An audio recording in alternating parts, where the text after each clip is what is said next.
Bonjour, nous sommes en 2015 dans le site de l'Institut Docteur Angélique. Nous sommes dans une série de vidéos consacrées aux sacrements. C'est une approche de théologie catholique. Et je voudrais voir dans cette 4e vidéo la question de la nécessité des sacrements.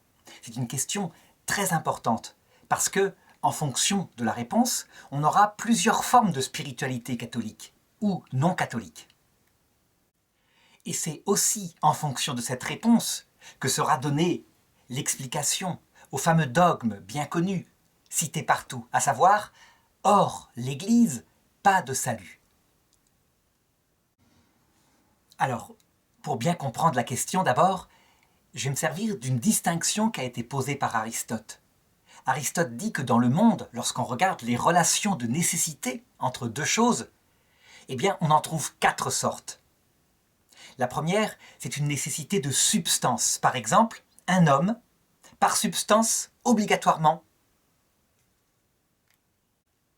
il possède ce qu'on pourrait appeler une âme spirituelle. Ça veut dire une vie qui n'est pas seulement d'ordre biologique comme une plante. Même si elle ne s'exerce pas, quelque part en lui, il y a une âme spirituelle. L'être humain est un être spirituel. Deuxième relation de nécessité, c'est ce qu'il appelle la propriété. Reprenons l'exemple de l'homme. L'homme, s'il se développe dans sa vie spirituelle, il ne reste pas un bébé. À un moment donné, sa vie spirituelle s'exprime. Eh bien, la propriété nécessaire de la vie spirituelle d'un homme, c'est qu'il doit être capable de rire de certaines choses spirituelles, justement. Le propre de l'homme, dit-on, est de rire de certaines choses spirituelles. Mais on voit que cette relation est moins essentielle que la première. La première, c'est la définition même de l'homme. Il est par nature un être doté d'une vie spirituelle, qui sommeille ou pas. Et là, c'est une propriété, je dirais, en conséquence. Troisième relation nécessité, ce qu'on appelle la quiddité. La quiddité, quid erat esse, ça veut dire en latin comprendre une chose. Si on veut comprendre un être humain, effectivement, il faut le définir comme un animal raisonnable. On ne peut pas le définir simplement comme un animal. La définition de l'homme, puisqu'il n'y en a pas d'autre, c'est qu'il a une vie animale et qu'il est capable de penser à des choses raisonnables d'ordre spirituel. Et enfin, 4e relation de nécessité, il va appeler ça la nécessité en fonction d'une finalité, un but à atteindre. Donc, je donne un exemple d'une nécessité absolue. Si un homme veut aller sur la Lune, il lui faut de manière absolue un vaisseau spatial. C'est pas possible autrement, il ne peut pas s'envoler avec ses petites ailes. Si un homme veut aller de Rennes à Nantes, 2 villes en France, eh bien, il est nécessaire qu'il ait une voiture. Est-ce que c'est une nécessité absolue? Non, il peut y aller à pied. Mais c'est une nécessité pour mieux y aller. Voilà les 4 relations de nécessité avec quelques nuances. Et donc, lorsqu'on applique cette catégorisation à la question des sacrements pour la vie chrétienne, on peut se demander donc de quelle manière sont-ils nécessaires. D'abord, première question, est-ce que les sacrements sont nécessaires comme étant la substance même de la vie chrétienne? Il faut affirmer que certains groupes chrétiens l'ont affirmé, et quelquefois en s'appuyant sur des phrases venant du magistère. Le magistère qui dit parfois « La nature même de la vie chrétienne, c'est les sacrements. Là où il n'y a plus de sacrements, il n'y a plus de vie chrétienne. » Alors attention, si on dit que les sacrements sont nécessaires parce qu'ils sont la substance de la vie chrétienne, ça veut dire qu'ils le sont éternellement, toujours, même dans l'autre monde. Et on voit bien que ce n'est pas le cas. Saint Paul le dit, les sacrements disparaîtront. Tout ce qui est passager disparaîtra lorsqu'on sera dans la perfection, lorsqu'on verra Dieu face à face. Il n'y a plus besoin de le recevoir dans l'Eucharistie, c'est évident. Donc, je dirais que les groupes chrétiens qui disent que la substance de la vie chrétienne, ce sont les sacrements, ils auront tendance à mettre en enfer, éternellement, ceux qui sont morts sans avoir reçu le baptême. Et ils s'appuient sur un texte qui semble le dire. Jésus, dans Saint Matthieu, le dernier verset de l'Évangile selon Saint Matthieu. Celui qui entendra la parole et sera baptisé sera sauvé. Celui qui refusera d'être baptisé sera condamné. Alors qu'est-ce qu'il faut répondre à ça? On est gêné? Eh bien, pas du tout. Le Concile de Trente répond. Et à la suite, l'Église entière répond en disant que voilà, les sacrements sont la substance de la vie chrétienne sacramentelle, visible, celle de l'Église, organisée, le temps de la vie terrestre. Mais la substance de la vie chrétienne qui fait que, sans cela, on ne va pas au paradis. Le Concile de Trente dit, ce n'est pas la foi. Quoi qu'en dise Luther. Luther disait, la foi suffit, sola fide. À partir du moment où on croit, quels que soient ses péchés, on est sûr d'être sauvé. L'Église répond non. La foi, c'est le commencement. La substance de la vie chrétienne, c'est la charité, à savoir une relation réciproque, intime, vivante entre Dieu et notre âme, et qui s'épanouit dans l'amour du prochain à cause de Dieu. Ça passe par Jésus-Christ, évidemment, Dieu qui s'est fait homme, et qui a révélé la possibilité de cette charité. C'est fondé sur la grâce que Dieu donne pour qu'on puisse lui répondre, puisqu'il prend l'initiative de nous révéler son amour. Mais la substance de la vie chrétienne, c'est la charité. Et là, effectivement, on tombe sur la logique, y compris de l'Écriture, quand saint Paul dit « Il y a actuellement trois choses, la foi, l'espérance, la charité. Une seule demeurera éternellement, la charité. La foi, elle disparaîtra. Quand on verra face à face, on ne croira plus, on verra. L'espérance, elle disparaîtra. Lorsqu'on possédera son trésor, Dieu, dans la vision béatifique, on n'espérera plus, on l'aura. Mais la charité ne passera jamais. Donc, le sacrement, je crois, ne peut pas être défini comme étant la substance de la vie chrétienne au sens éternel. Mais il est la substance de la vie chrétienne sacramentelle, par définition. C'est logique. Du coup, en analysant comme cela, on voit bien que des personnes qui, sans faute de leur part, n'auraient pas reçu les sacrements, et qui, à l'heure de la mort, face au Christ, dans le passage, le découvrent, l'aiment de tout leur cœur, entrent dans la charité, ces personnes-là sont sauvées. Autre conséquence, si on interprète le dogme « hors l'Église, pas de salut », en disant « hors l'Église et ses sacrements, pas de salut », alors on met tout le monde en enfer. Mais ce n'est pas l'interprétation de l'Église. Le pape Pie XII le précisait. « Hors l'Église, pas de salut » veut dire « hors l'union de charité entre Dieu et notre âme », comme le dit le Concile de Trente, pas de salut. Un homme qui arrive après la mort et qui n'aime pas Dieu, alors qu'il a vu le Christ dans le passage de la mort, cet homme-là, c'est qu'il l'a refusé parfaitement librement. Il va aussitôt en enfer. C'est son choix. C'est donc le dogme du pape Benoît XII au Moyen-Âge qui est confirmé par cela. Alors, on voit comment une petite distinction au départ peut donner deux théologies radicalement différentes, l'une qui est très intégriste et l'autre qui devient tout de suite logique. Évidemment que Dieu ne lie pas de manière absolue son salut à la réception des sacrements. Sauf si quelqu'un, sachant que les sacrements sont possibles, qui les a à côté de lui, les méprise volontairement parce qu'il s'en moque. Là, il peut risquer son salut puisqu'il se met en état de refus conscient, volontaire de Dieu, qu'il prolongera sans doute à l'heure de la mort face au Christ. Alors, deuxième analyse, est-ce que les sacrements sont nécessaires comme une propriété de la vie chrétienne, à savoir, lorsqu'on se met à connaître Dieu et à l'aimer de charité, ça c'est la substance de la vie chrétienne, est-ce que la propriété immédiate, c'est de vouloir recevoir les sacrements? Eh bien, je répondrai oui, c'est logique. Pour une raison très simple. Nous sommes des êtres humains, nous passons par nos sens. Nous connaissons tout petit notre maman, notre papa, d'abord en les regardant, puis en s'attachant à eux sensiblement, et lorsque nous grandissons, nous les aimons. C'est naturel, c'est comme ça que ça fonctionne. Le Christ, il est venu sur terre 3 ans. Ils ont eu la chance de le voir. Une chance et en même temps une malchance, parce que du coup, ils n'osaient pas le prendre dans leur cœur. Marie-Madeleine n'ose pas, elle l'aime comme une femme aimerait aimer un homme, donc à travers son corps, de l'extérieur. Il s'en va en lui disant « Ne me touche pas, parce que je ne suis pas encore revenu vers mon père et ton père. » Dès qu'il est parti, avec la grâce de Dieu, elle comprend. Et elle se fait ermite. On dit qu'elle s'est fait ermite en Gaule, qu'elle a vécu toute sa vie dans la prière. Elle avait son bien-aimé, le Christ, dans le cœur, comme une religieuse. C'est bien plus profond, évidemment. Le problème, c'est que cette relation mystique avec Dieu, elle n'est pas connaturelle. Oh, au début si, quand on sent sa présence, au début d'une conversion, dans ce que sainte Thérèse appelle la quatrième demeure. Mais il y a des personnes qui ne la sentent jamais parce qu'ils sont chrétiens depuis leur enfance. Et donc, quelque chose ne va pas. C'est trop spirituel. L'être humain a besoin de sensible. Or, il s'avère que le Christ a donné 2 sacrements sensibles de manière explicite et a donné à l'Église le pouvoir d'instituer 5 autres sacrements sensibles à partir de textes où c'est marqué.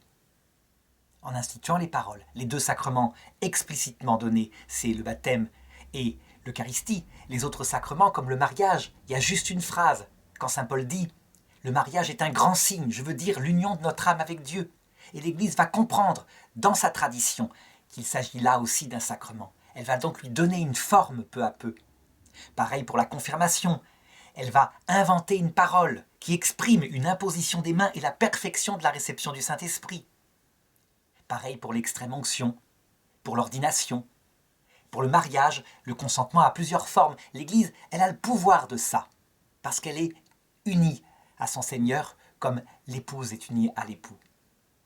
Toujours est-il que ce qui est absolument connaturel à l'homme, ce qui est une propriété de l'homme, c'est que le temps de l'absence du Christ, qui va apparaître à l'heure de la mort, et alors tout ça sera plus utile, eh bien, des signes sensibles, adaptés, sont donnés pour conduire au spirituel. Jésus, dans l'Eucharistie, se fait pain, on le mange physiquement, c'est un signe sensible. Et celui qui ne comprend pas que c'est pour vivre de sa vie à l'intérieur du cœur et non pas du ventre, un peu comme une maman aimerait tellement manger son bébé, tellement elle l'aime, mais c'est une façon de parler. En tout cas, le sacrement de l'Eucharistie est fondé sur ce symbole-là. Celui qui ne comprend pas, c'est qu'il a besoin d'affinement spirituel. Donc, les sacrements sont nécessaires comme une propriété de la vie chrétienne. Dès qu'on aime Dieu, qu'on constate qu'il a donné des sacrements, évidemment, on les veut. On veut recevoir le baptême et tout ce qui suivra le baptême. Est-ce que c'est une propriété absolue au point que si on ne les recevait pas, étant devenu chrétien, on serait séparé de Dieu? Non, c'est pas ce que pense l'Église. La preuve, c'est que quand une personne reçoit le baptême du Saint-Esprit, qu'elle devient catholique, l'Église, quand elle s'y présente pour recevoir le baptême, met un délai de 2 ans, de préparation, d'assoiffement. Pourquoi? Parce que si cette personne venait à mourir, elle a déjà les effets du baptême dans son cœur. L'Esprit Saint est présent, le péché originel a disparu. Et donc, elle peut utiliser une pédagogie qui est faillible. Le pape François le dit. Quelquefois, il faut être souple, il ne faut pas durer 2 ans. Quelquefois, il faut durer 1 mois.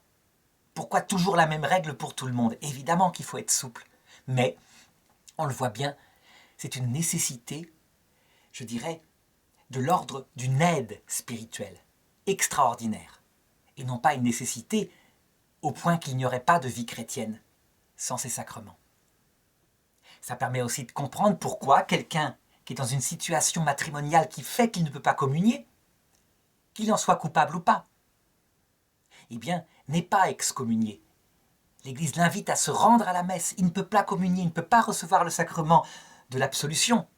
Mais s'il est humble, s'il prend l'attitude du publicain, dans la parabole qui dit « Seigneur, j'ai fait ce que j'ai pu », il reçoit la bénédiction de Dieu et la présence de Dieu dans son cœur. Il communie spirituellement, disait Marthe Robin. Alors, 3e relation nécessité, est-ce que les sacrements sont nécessaires? Comme quiddité, ça veut dire comme compréhension de ce que c'est que la vie chrétienne. Est-ce qu'il la signifie? Eh bien, je répondrai oui, mais pas exclusivement, évidemment. Mais il la signifie de manière sensible. D'ailleurs, cette quiddité, cette intelligibilité, les protestants, c'est sans doute la seule chose qu'ils ont gardée de certains sacrements qu'ils ont gardés. Ils disent, par exemple dans l'Eucharistie, il y a très nettement un signe, même s'ils ne croient pas en la présence réelle du Seigneur, et ce n'est pas pour eux une transsubstantiation qui se passe, juste une transsignification. Le pain qui est partagé signifie le mystère chrétien de la charité. Et effectivement, on communie pour eux à ce pain qui représente le Christ. On communie au même pain entre fidèles, ce qui signifie l'amour du prochain. Le symbole est là, mais il ne garde que cela. Alors que les catholiques, les orthodoxes diront « mais c'est aussi réel, ce n'est pas seulement une signification ». Cependant, effectivement, lorsqu'on regarde les 7 sacrements que l'Église catholique a, on constate qu'on a une assez bonne compréhension du mystère chrétien. Le mariage est un des plus forts au niveau de la compréhension. Le mariage catholique, qui est un sacrement, signifie donc la relation de notre âme avec Dieu. Eh bien, le mariage orthodoxe, normalement aussi. Cependant, dans l'orthodoxie, une parole de l'Écriture est interprétée de manière spéciale. Hormis cas d'adultère. Ça veut dire que si un des 2 époux commet l'adultère, il y a divorce possible. Et donc, un remariage possible dans certaines circonstances, sauf pour celui qui a trahi, évidemment. C'est pour celui qui a été trahi. L'Église catholique répond non. Même en cas d'adultère d'un des 2, si le mariage a été validement célébré et que l'engagement était absolu, parfaitement libre, eh bien, il n'y aura pas annulation du mariage. Pourquoi ? Parce que ça signifie le comportement de Dieu par rapport à nous. Lorsque nous péchons mortellement, nous sommes dans un état d'adultère, nous nous prostituons avec une idole, ça peut être n'importe quelle finalité autre que Dieu et le prochain. Eh bien, Dieu ne divorce pas d'avec nous, c'est nous qui divorçons d'avec lui. Et dès que nous revenons à lui, avec un simple acte de contrition, aussitôt il nous rétablit dans son amour. Le mariage chrétien doit le signifier, cet amour absolu, fidèle de Dieu. On voit bien, du côté de la quiddité, je dirais que les sacrements sont une nécessité non absolue, parce qu'on peut comprendre cet amour sans les sacrements. Les protestants qui ont perdu pas mal de sacrements, eh bien, parfois, comprennent profondément les choses. Et s'ils ne le comprennent pas, c'est souvent parce que, avant la théologie des sacrements, leur théologie a failli. Par exemple, quand ils disent que la rédemption du Christ fait de lui le seul rédempteur au point que jamais il ne créera des co-rédempteurs avec lui, jamais il ne créera des amis coopérateurs. Ils disent c'est impossible puisque l'homme est atteint par le péché originel. Et donc ils considèrent le ciel comme l'action unique du Christ, le seul rédempteur, tandis que les saints, ceux qui sont au paradis, applaudissent et admirent. Les catholiques répondent « Mais non, la rédemption du seul rédempteur consiste à élever au-dessus de lui ceux qui l'ont aimé et qui se sont abaissés. Et c'est pourquoi le Christ est le plus grand, parce qu'il se fait le plus petit. Et donc, il délègue tout ce qu'il peut déléguer à ses amis.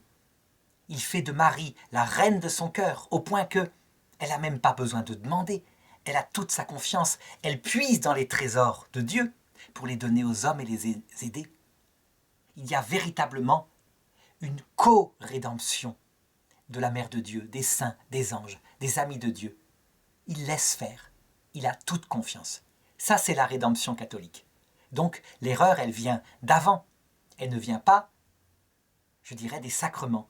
Mais si les sacrements disparaissent, chez certains protestants, c'est sans doute parce qu'au point de départ, le salut est par la foi seule. Du coup, la charité n'a pas besoin de se purifier, etc. Alors, à la lumière de cette 3e relation nécessité, comment interpréter « hors l'Église, pas de salut » ?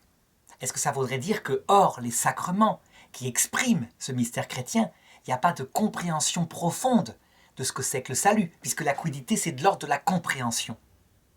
Eh bien, j'ai répondu « Non, il peut y avoir compréhension, mais si on regarde bien les sacrements catholiques, tels que le magistère les a définis, protégés par l'Esprit Saint, effectivement, on a une compréhension bien plus profonde. Je dirais que le mariage orthodoxe, avec cette possibilité de divorce, ne rend pas raison de la façon dont Dieu aime. Il n'est pas vraiment sacrement. L'Église, le texte qui dit « hormis cas d'union illégitime », donc quand Jésus dit un mariage n'existe pas quand il y a union illégitime, elle l'interprète en disant « quand il n'y a pas eu mariage du tout ». Parce que les deux ne s'en sont pas vraiment engagés, ils étaient trop jeunes. Donc on reconnaît qu'au départ, il n'y avait pas consentement. Mais une fois que l'amour est né, la fidélité est absolue. Alors maintenant, 4e relation nécessité, la finalité. Et j'ai montré tout à l'heure qu'il y a deux manières de la regarder. Un moyen peut être absolument nécessaire, au point qu'on ne peut pas atteindre la fin sans ce moyen, et un moyen peut être nécessaire pour atteindre plus vite, de manière plus connaturelle, la finalité. J'avais pris l'exemple, pour aller sur la Lune, il faut un vaisseau spatial, c'est absolument nécessaire. Mais pour aller de Nantes à Rennes, il est mieux d'avoir une voiture, on va plus vite, c'est plus aisé, on arrive sans fatigue. De quelle manière les sacrements sont-ils nécessaires à la vie chrétienne? Eh bien, je pourrais reprendre la même distinction que tout à l'heure. Pour un certain groupe de catholiques, plutôt intégristes, ils sont d'une nécessité absolue, au point que sans les sacrements, on n'atteint pas au salut. Et cette interprétation-là, je l'ai montrée, elle n'est pas juste. Elle durcit le rôle des sacrements, alors que c'est un moyen où Dieu se fait moyen, merveilleusement adapté à l'homme pour qu'il aille très vite, le temps du retour du Christ. Ils en font une sorte de piège, au point qu'à un moment donné, certains catholiques, lorsqu'approchait la mort et qu'il n'y avait pas de prêtre autour pour leur donner l'absolution, l'extrême onction, n'avaient même pas l'idée de se tourner vers Dieu en disant « Pardon Seigneur pour mes péchés, je vais mourir, pardon, pardon, pardon, j'ai soif de toi, viens me chercher, viens me chercher ». Donc de pratiquer eux-mêmes, dans leur bon sens, dans leur relation intime avec Dieu, le repentir, la communion spirituelle. Et, troisièmement, le détachement de cette terre en disant « Je renonce, je vais mourir, je renonce à mes propriétés, je ne veux que toi ». Donc, ce que va produire normalement le sacrement de pénitence, la communion, le viatique, et puis l'onction, l'extrême onction, ce qu'on appelait l'extrême onction à une certaine époque. Cette théologie-là est donc excessive, mais elle a été vécue pendant des siècles. Je dirais que la révolte de Luther, elle vient sans doute de cette spiritualité qui donne trop de place à l'œuvre matérielle au sens ces sacrements qu'on accumulait, ou quelquefois les indulgences qui sont des sacramentaux qu'on accumulait pour être sauvés, en négligeant l'humilité, l'amour, qui sont les choses qui donnent leur valeur au sacrement. Luther, donc, a pris par réaction l'extrême inverse et a fait des sacrements quelque chose d'absolument pas nécessaire, sauf peut-être le baptême, parce que le texte était là et qu'il s'appuyait, Luther, sur la seule écriture. Du coup, Martin Luther a exalté la relation à Dieu, la relation intime entre l'âme et Dieu, ce qui est quelque chose de très important, mais au point de négliger les sacrements et d'en faire disparaître 5 sur 7. Eh bien, je dirais qu'il fait une erreur grave. Il prive les fidèles d'une aide fantastique, sensible, adaptée à leur sensibilité. Il suffit de regarder le mariage protestant. Ce sont des mariages bénis à l'Église. Mais il y a divorce chez la plupart des protestants. Comment symboliser, sacramentellement, l'amour inconditionnel de Dieu pour notre âme s'il y a divorce, séparation, remariage, infidélité? Le mariage chez les protestants, effectivement, n'est pas un sacrement. Il ne signifie rien de cette façon dont Dieu aime notre âme, comme l'époux aime son épouse, et réciproquement dans les exigences du sacrement. Alors, quelle est la théologie catholique de la nécessité des sacrements? Eh bien, je dirais, c'est une nécessité de finalité. Donc, ce sont des moyens, et dans l'Eucharistie, Dieu lui-même se fait moyen, mais d'une finalité pour aller vite, plus vite, vers le salut, vers la sainteté. Le salut est déjà acquis au départ, mais disons, vers la perfection de cet amour de Dieu. Sainte Thérèse de l'Enfant Jésus, pour décrire un petit peu ce rôle des sacrements, prend l'analogie de l'ascenseur. Évidemment qu'on peut monter dans un immeuble avec les escaliers. On y transpirera, on y fera des efforts, mais on arrivera sans doute, sauf quand on est très âgé. Et elle dit, moi j'étais comme un petit enfant, et un jour mon père me prend dans ses bras, et nous montons dans l'ascenseur, et sans effort, et dans les bras de mon père, je me suis retrouvé en haut. Et j'ai compris ce jour-là à quoi servaient les sacrements. Alors, attention, on pourrait, si on prenait garde, on pourrait les relativiser et dire « j'en ai pas besoin ». L'Église n'a pas cette position pastorale. Elle demande à tous les chrétiens de se confesser au moins une fois par an, de communier à la messe au moins une fois par an, donc de se servir des sacrements. Et elle encourage véritablement, éventuellement pour ceux qui sont très spirituels, à communier tous les jours.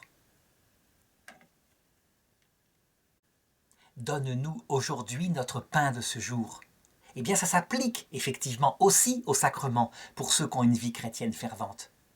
Mais il faut bien comprendre que c'est de l'ordre du moyen pour aller plus vite vers le salut. Par contre, ce qui est de l'ordre absolument essentiel au point qu'on ne peut pas s'en passer, donc j'avais parlé de nécessité de substance. Donne-nous aujourd'hui notre pain de ce jour, c'est de chaque jour avoir une relation, de prier le Seigneur, d'avoir une communication. C'est comme dans un couple, s'il n'y a plus de communication, la vie d'amour est morte. Cette communication doit-elle passer obligatoirement par le sacrement de pénitence, d'Eucharistie, l'adoration eucharistique par exemple? Non, pas forcément. Sainte Thérèse d'Avila dit bien, par l'oraison du cœur, à chacun sa manière, comme dans un couple. Chez certains, il n'y a pas de parole, c'est juste vivre ensemble. Et il y a une communion, parce qu'on sait depuis des années ce qu'on fait ensemble. Et pour d'autres, c'est le cas des jeunes couples, c'est des bisous sans arrêt. Et on prend l'autre sur ses genoux, et on sort en se tenant la main. Chaque âge de la vie spirituelle va avoir sa manière de communiquer. Mais une chose est commune à tous les couples, y compris après 60 ans de mariage. S'il n'y a plus du tout de communication, le couple est mort. De même, s'il n'y a plus de vie, de prière dans une vie chrétienne, la relation à Dieu est morte.